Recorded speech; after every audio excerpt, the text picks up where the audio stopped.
우리 어제 밤에 우리 시온이 늦게 잤어? 자, 우리 시온이하고 정은이한테만 문제를 내볼까요? 알아맞히면 내년 1월 달에 우리 필리핀, 캄보디아 해외 가는 티켓을 제가 100% 지원은 못하지만, 자, 양이 얼른 손들고 얘기해봐요. 양이 행복한 이유가 뭘까? 양이 행복하다면 양이 행복한 이유.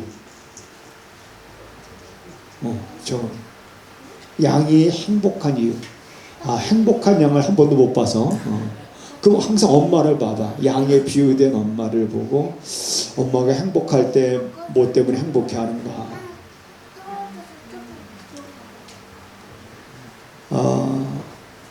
양이 행복한 것은 뭐 많은 것을 소유했기 때문에 행복한 것이 아니라 목자가 있기 때문에 양은 행복한 겁니다. 양이 목이 마르면 목자는 그 양을 냇가로 인도해서 시냇물을 마시게 하고, 양이 배가 고파 울면 푸른 초장으로 인도해서 풀을 뜯어 먹게 하고, 그리고 배가 부른 그 양을 또 쉴만한 그늘로 인도해서 또 쉬게 하기도 하고. 그래서 양에 필요한 것이 뭔지를 적절하게 잘 알고 있는 목자가 있기 때문에 양이 행복한 것이다. 그런데 만일에 이 양에게 목자가 없다면 여러분 어떻게 되겠습니까? 자, 제가 한 가지만 더 물어볼게요. 양은 어리석은 동물이다, 아니면 양은 지혜로운 동물이다? 자, 여러분 어디에 손을 드시겠습니까? 양은 지혜로운 동물이다. 그 다음에 양은 어리석은 동물이다. 이렇게 많은 성도들 가운데 2대1이에요. 2대1? 자, 여러분, 양은 2대0? 때로는 참 어리석은 짐승이다 이렇게 말하기도 합니다. 눈이 좋질 않아요. 양은 멀리 내다보지 못합니다.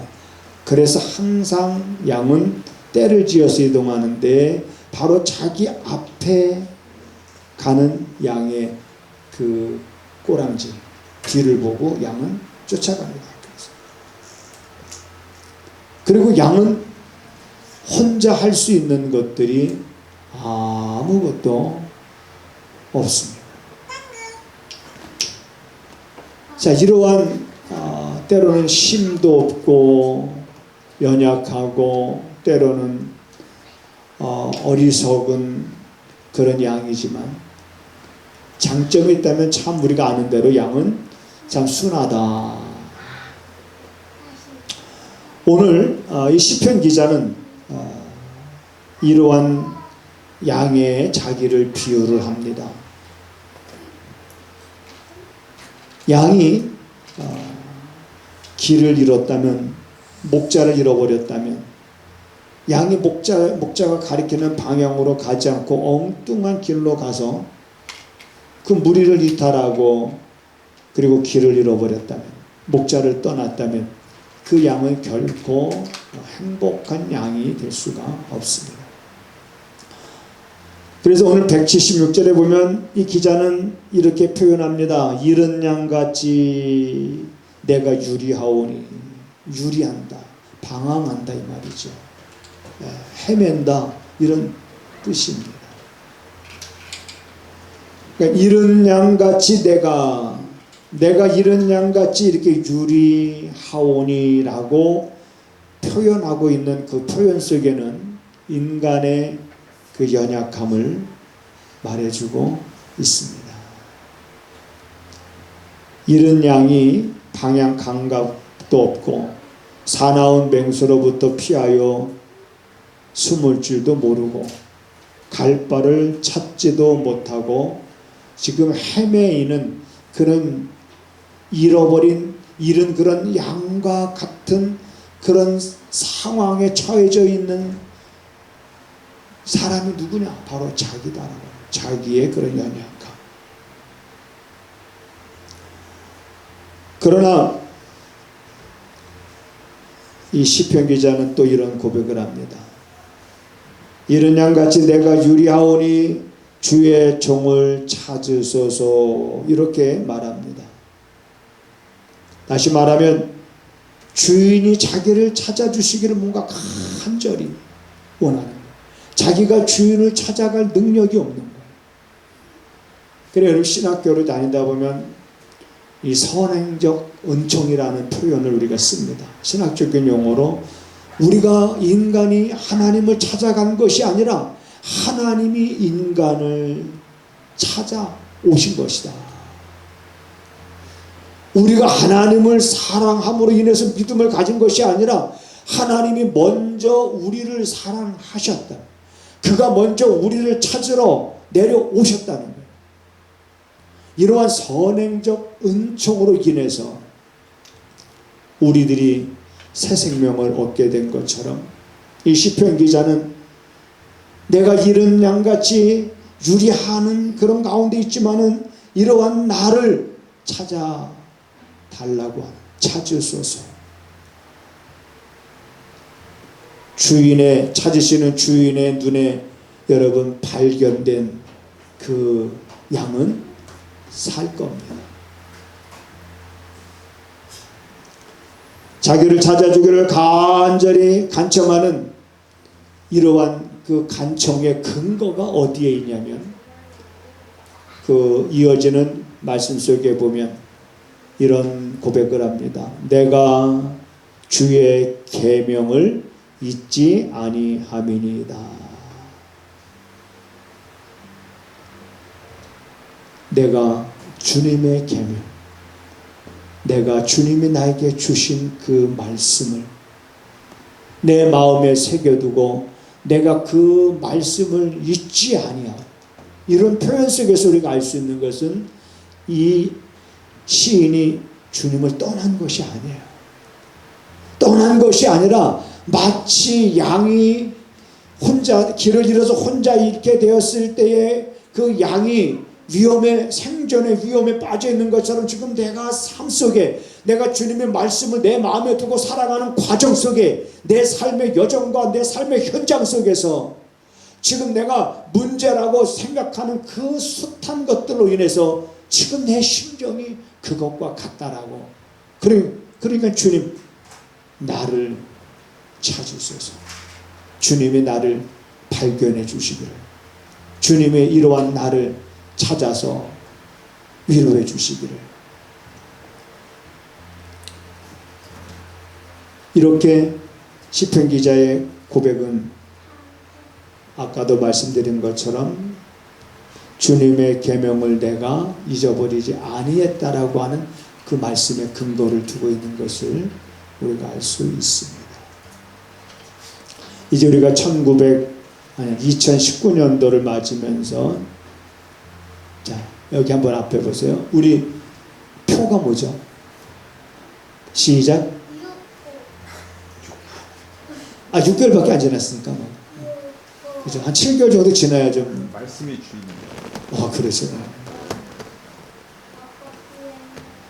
저는 그래도 한 9개월 지나면 암송하겠지 생각했는데 아직 6개월밖에 안 지났으니까, 자, 말씀이 주인 되게 하자. 또 잠언 4장 4절의 말씀으로 시작하자라고 표현한 것은 너희 안에 내 말을 둬라. 그래야 그 말씀이 나의 주인이 되든지 안 되든지 하지. 요즘에는 우리들의 신앙의 삶 속에서 많은 사람들의 모습 속에서도 정말 말씀이 주인 되어 살아가는 사람들을 우리가 봤으면 참 좋겠다, 그런 생각을 많이 갖습니다. 정말 말씀이 주인 되어 살아, 말씀이 내 안에서 주인이 되어 나를 정말 이끌어가고 있는가. 그러면 왜 그렇게 살아야 되는가. 뭔가 그런 것에 대한 분명한 우리들은 목적을 가지고 오늘 이 시편 기자의 고백 속에서처럼 내가 주의 말씀을 잊지 아니했습니다. 어떤 어려움 속에서도 상황 속에서도 절망 속에서도 내가 주의 말씀을 잊지 아니한 그런 상황이 잃어버린 양과 같이 내가 유리하는 모습이지만 그러나 그런 가운데 있는 나를 주님이 찾아주시기를 간절히 소망하는 이런 간절함이 오늘 우리들의 간절함으로 다가와야 될 줄로 믿습니다. 그래서 여전히 우리들의 삶 속에서 이제는 하나님의 말씀을 내 마음에 두고자 하는 그 계명을 내 마음에 새기고자 하는 그분의 말씀 안에 내가 거하고자 하는 이런 것들이 치열한 싸움 속에서 치열한 전쟁 속에서 내가 여러분 전쟁에서 사느냐 죽느냐는 건 굉장히 중요합니다. 우리 영적인 전쟁 속에서 우리가 사느냐 내가 죽느냐라고 하는 그래서 우리가 죽지 않고 사는 그러한 방법을 성경은 우리들에게 말해주고 있으니 내 말을 너희 안에다가 둬라. 그렇다면 우리는 이 일에 힘을 써야 됩니다. 오늘 우리들의 삶도 만만치 않습니다. 시편 기자가 어떤 상황과 어떤 환경과 어떤 상황 속에서 이러한 외침을 하는지 우리가 어느 정도 감은 잡을 수 있지만 우리들의 삶도 그거 못지않게 정말 힘든 일들이 많습니다. 어려운 일들이 많고 때로는 지치고 우리가 때로는 넘어질 때도 많습니다. 오늘 이러한 세상 속에서 우리들은 이러한 말씀들을 통해서 우리들의 마음을 다시 한번 다지고 그런 것 속에서 우리가 일어설 수 있고 내가 승리할 수 있고 내 믿음을 지켜나갈 수 있는 그러한 방법을 우리가 발견한다면 한번 따라서 하시겠습니다.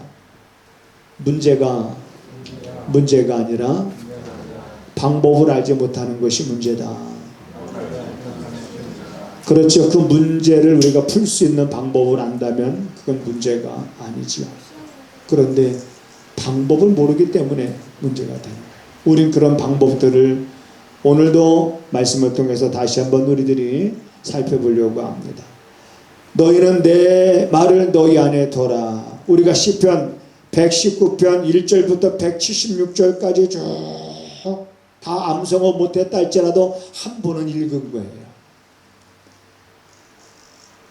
앉아서 한 10분이면 읽을 수 있는 거지만 우리는 6개월 동안 그래도 한 번은 읽은 겁니다. 자, 한 번은 읽으면서 뭔가 내 안에 남겨진 말씀들을 우리가 이제 남은 기간 동안 4일 동안 제가 여러분들에게 새벽에 보내드렸습니다. 그 가운데 우리들이 정말 묵상을 위해서라도 꼭 필요한 말씀이죠. 내가 주께 범죄치 아니하려 하여 주의 말씀을 내 마음에 두었나이다. 자, 여러분 여기 중요한 것이 있어요. 범죄치 않으려고. 범죄치 않기 위해서 내가 해야 될 일이 뭐냐. 내가 하나님 앞에 죄를 범하지 않기 위해서 내가 해야 될 일이 뭐냐.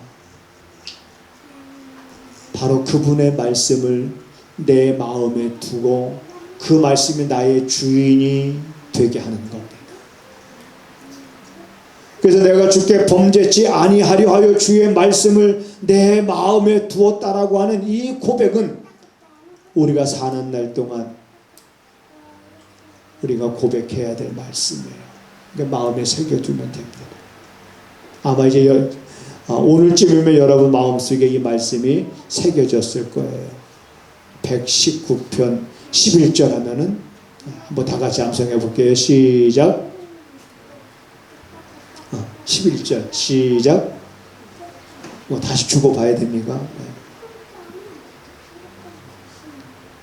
자, 이제 봤어요. 한번 해보겠습니다. 시작. 아직 안 봤군요. 됐습니다. 내가 주께 범죄치 아니하려 하여 주의 말씀을 내 마음에 두었나이다.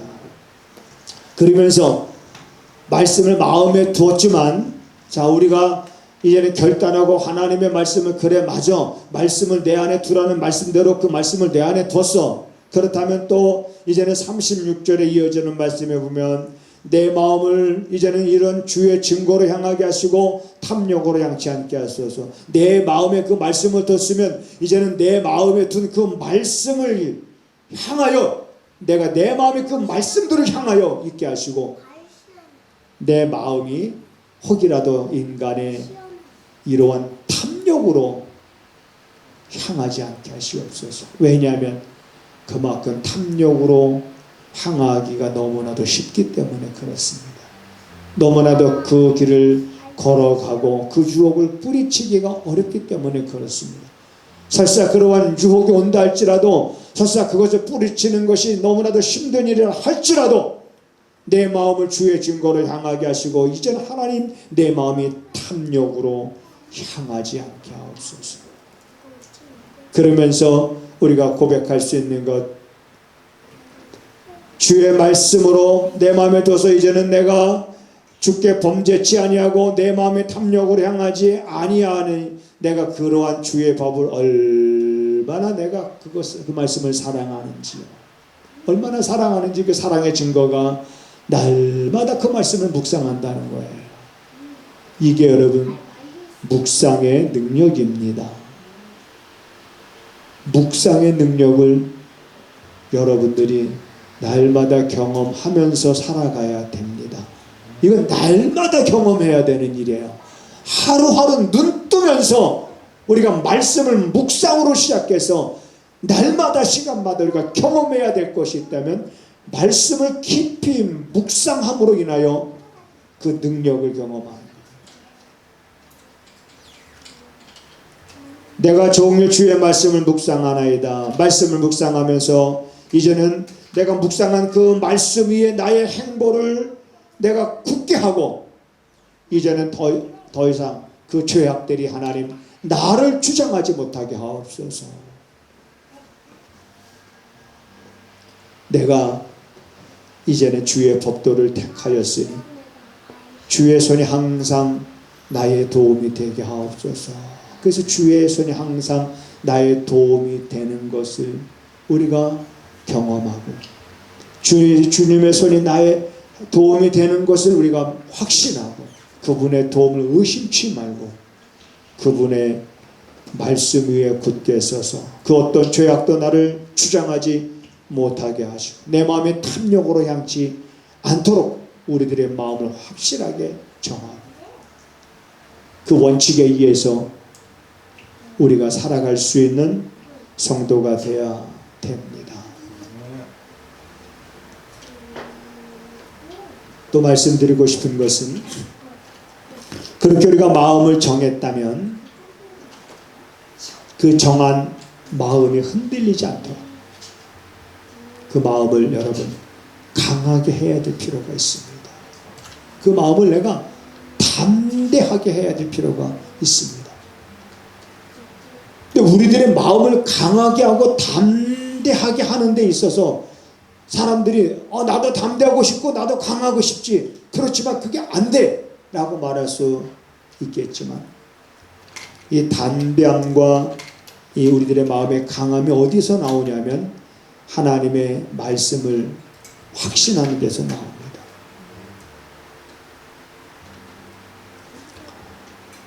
저는 어렸을 때, 초등학교 때인데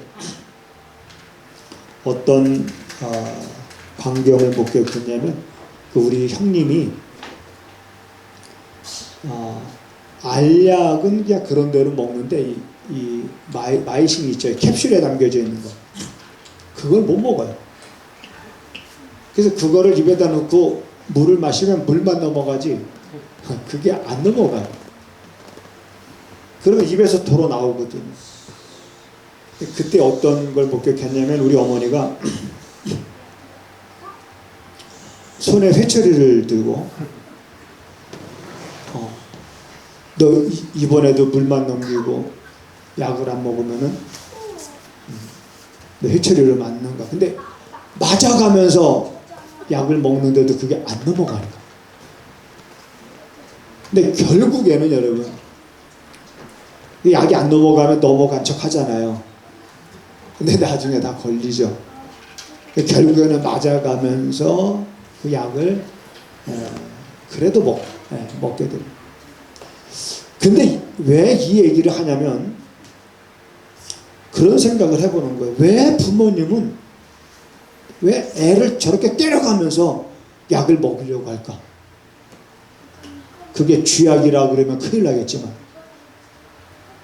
그게 독약이라고 하면 그거는 당장 입건될 살인죄지만 왜 부모님들은 그 자식을 때려가면서 나도 그 약을 왜 먹이려고 하는 걸까? 자, 여기서 우리가 부모님이 어떤 마음인지를 알 수 있을 겁니다. 그럼 반대로 자식의 입장을 한번, 자식의 입장에서 왜 넘어가지도 않는 이 약을 왜 이렇게 먹게 하고 왜 때려가면서 막 지옥 같을 수도 있어요. 그 과정이 힘들 수 있고 어려울 수 있고 물만 계속 넘어가니까 배는 부를 거 아닙니까? 그래서 고통스러울 수도 있어요. 자식의 입장에서. 그런데 여기서 여러분 자식의 입장에 서주는 게 좋습니까? 아니면 부모의 입장에서 때려가면서라도 약을 먹이는 게 여러분 부모의 마음입니다. 혹시 여러분 그런 경험 있어요? 애들 때려가면서 약을 먹여본? 아마도 그 약을 먹어야 자기가 사랑하는 그 자녀가 빨리 아픈 것이 나을 거고 그걸 바라는 마음에서, 그러니까 매를 대는 것은 미움이 아닌 것을 우리가 알잖아요. 사랑이죠. 너 이거 먹어야 돼. 너 이거 먹어야 빨리 낫고 네가 지금 그거 낫지 않는 그것 때문에 지금 네가 그렇게 힘드는 거야. 그러니까 너 그것을 빨리 거기서 네가 벗어나려면 이 약 먹어야 돼. 안 넘어가도 먹어야 돼. 삼켜. 너 그렇지 않으면 엄마한테 혼나. 그러면서 이렇게.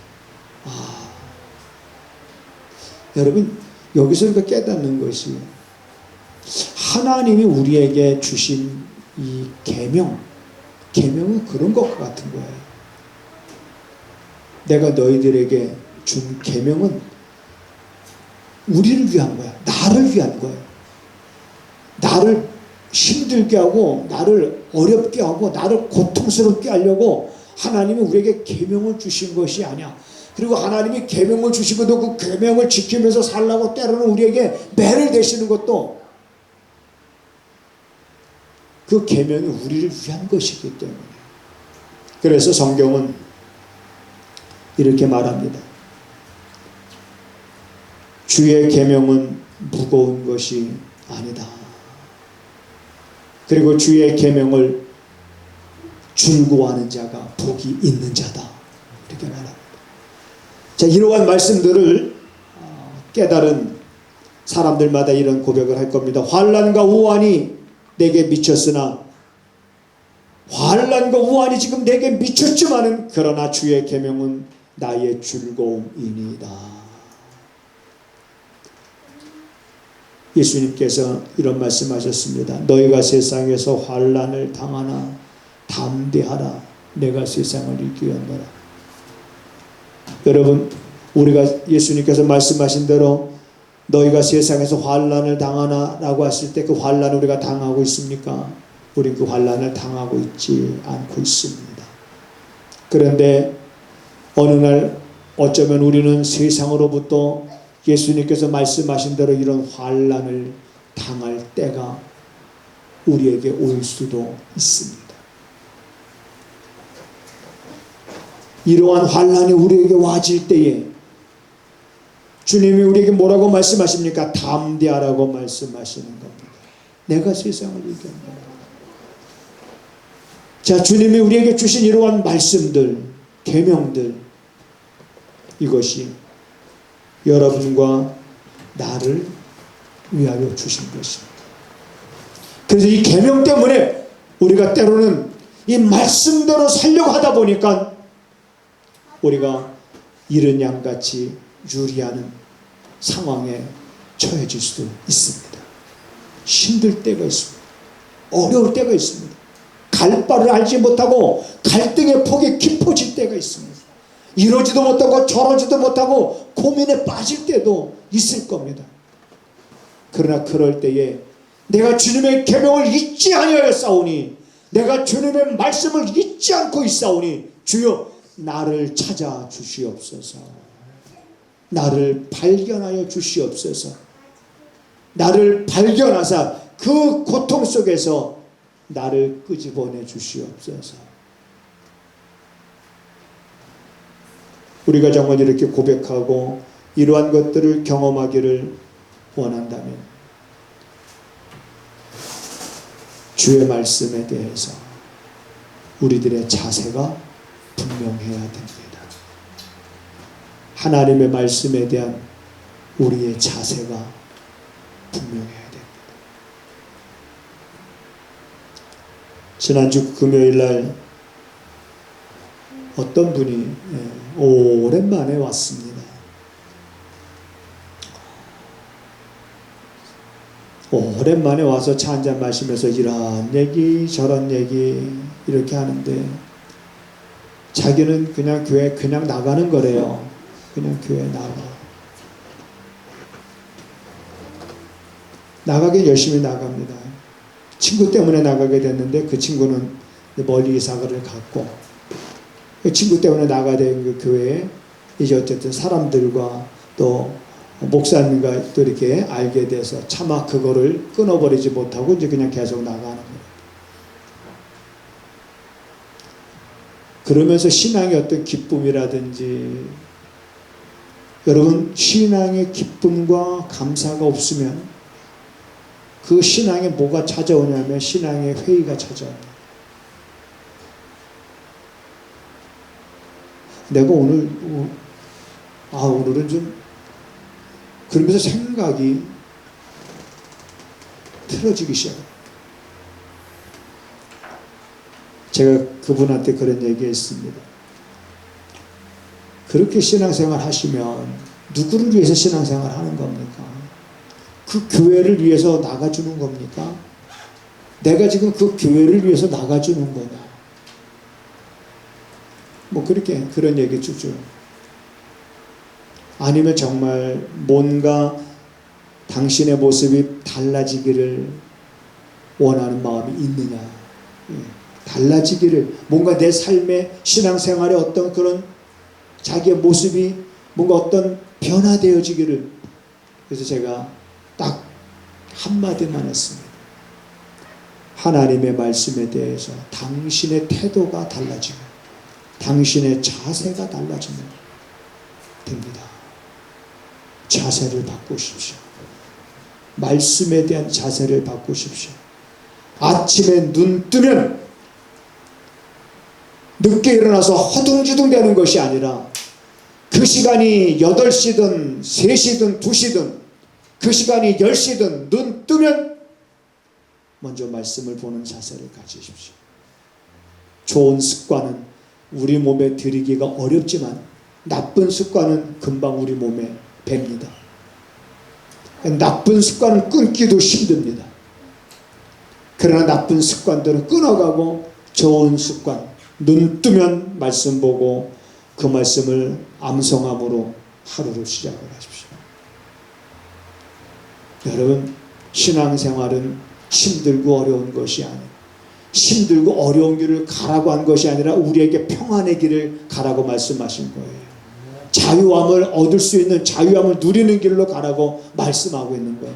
그러니까 그 말씀에 대한 우리들의 자세를 조금만 바꿔도, 조금 바꾼 그것이 우리의 삶 속에 놀라운 변화의 파장을 일으킬 수 있다는 것을 여러분들이 아셔야 됩니다. 오늘로써 시편 119편 말씀이 다 끝나는 건 아니지요. 계속 우리가 읽어야 될 말씀이지만 우리가 정한 기간은 오늘부터 지나지만 그 가운데 우리 안에 남겨진 말씀들을 끊임없이 여러분 묵상하면서,